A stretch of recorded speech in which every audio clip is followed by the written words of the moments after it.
And welcome back to Spirited Debate. Well, violence continues in the Middle East over an anti-Islam film. How much of this film is really, is it about religion, and how much of it is about power or hatred for the West?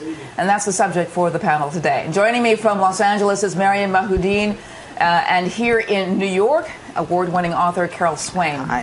Her most recent book, Be the People, a call to reclaim America's faith and promise. Welcome to you both. Thank you. Maryam, I want to start. Great, Maryam, I want to start with you because I always like to start with the person who's not in studio, just to bring you into the fold, sort of a kumbaya moment. So basically, is this protest about religion, or is it something else? What do you think? I think, in general, all of the protests are more complicated than we can even imagine. There's so much that goes into it, and to simply say that it's about religion is simplifying the facts and simplifying the people and the problems too much. There's so many geopolitical problems, intercultural problems, religious problems, and on a whole, to say it's a religious issue means that this is something that's backed by the religion, or that this is something that the Muslim people believe. Mm-hmm. And it's not. This is against the religion of Islam, and it's been condemned by all Muslim leaders. Yeah, so this film, and this has been debated too, is it about this film, or was it the original storming of the embassy in Libya and the killing of the ambassador? Was that really sparked by this film, or was it something else?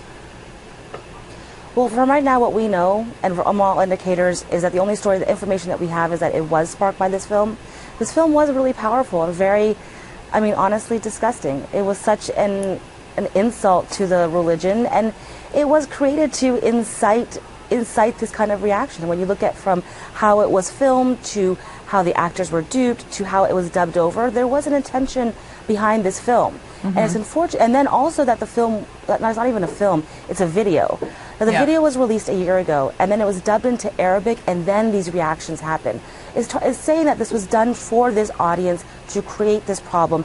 Now, who or what organization or what group helped to spur it on, that's still being debated, that's still being researched. But to say that it's just the film, to say that it's just the religion, is just too simple of an answer to what's really going on there and the problems and what the countries are going through. Okay. Carol, what do you think? Is this about religion, or is it something on a different level here? I believe that there are people that are manipulating and inflaming the people, and you cannot remove the religious element that's involved. And what's very frightening for many of us is that people in the Islamic nations, they seem to be trying to impose their values on us, on people of other nations.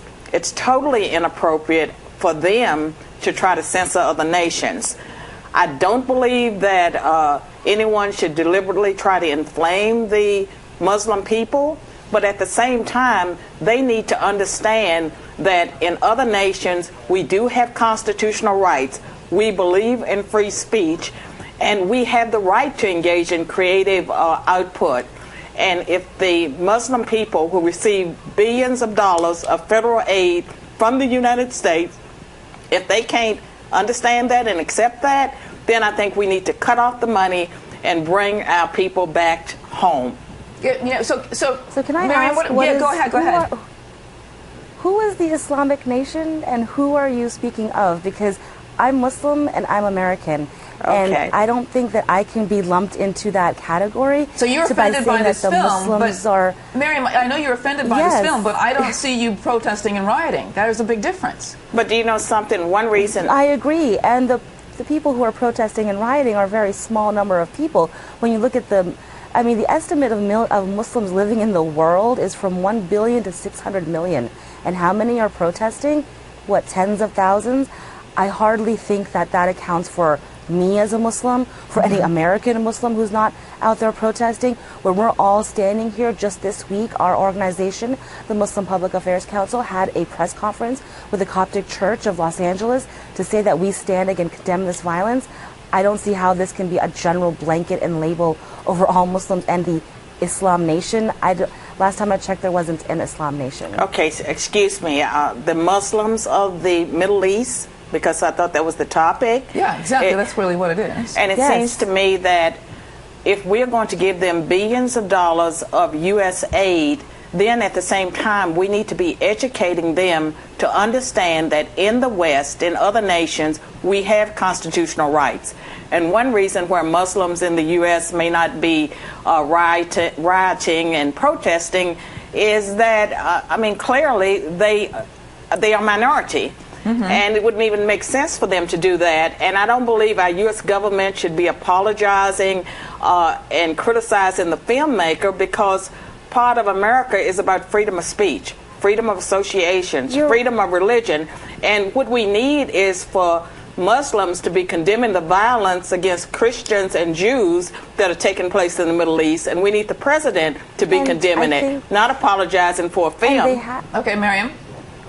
Well, I'm sorry, but the thing is that the film was done to incite violence, and any kind of hate crime, or any kind of hate speech, be against Jews, Christians, or Muslims, should be condemned.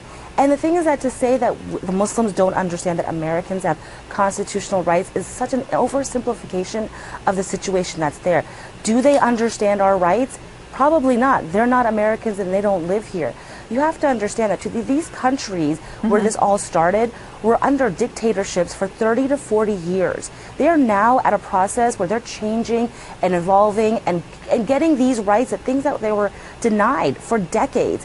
They lived in fear. And to say that this is such a simple thing that, well, they need to understand this, you're right. They need education. There needs to be an education of that this was not a government-sanctioned movie in America, that we do have freedom of expression. And I strongly believe in our First Amendment rights, but there's a limit to how much that's going to, not a limit, but there should be a conscientious way of thinking that you can't, just in California alone, we've passed a law that you cannot talk about certain countries on campus, about Israel. That's awful. That's terrible. Israel on campus.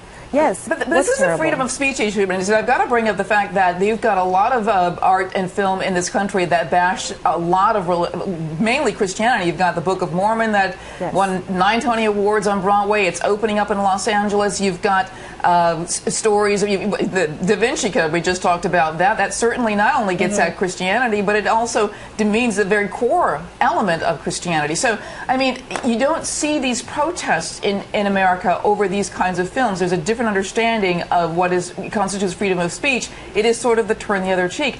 Why do we see this in Islamic countries? So, so you brought up a really good point. Yeah, go ahead. Right, you brought up a good point, because that was this country, and those are those countries. You can't compare. It's apples and oranges. But we can't compare the status of the two. But to add to that as well, I just saw a political cartoon this morning where it showed some Muslims protesting, peaceful protest, and then the political cartoon showed journalists and media not filming them and saying, "Oh, where are the rioters?" So there's something to be said about what's going to be on camera and what's not on camera. I mean, there was thousands of Libyans who came out, and actually several that helped to save the ambassador and pulled him out of the embassy. And then there was thousands who protest the next day saying, "This is not who we are." But how much media play did that get? All right, I have to wrap it up right now, but I want to thank you very much both for being here. And we're probably going to talk about this much more again. Thank you very much. Mariam Mahudin, a communication coordinator for the Muslim Public Affairs Council in Los Angeles, and Carol Swain, author and columnist and general commentator and Vanderbilt University professor and author of Be the People, a call to reclaim America's faith and promise. Thank you both for being here. Thank All right, you. We'll be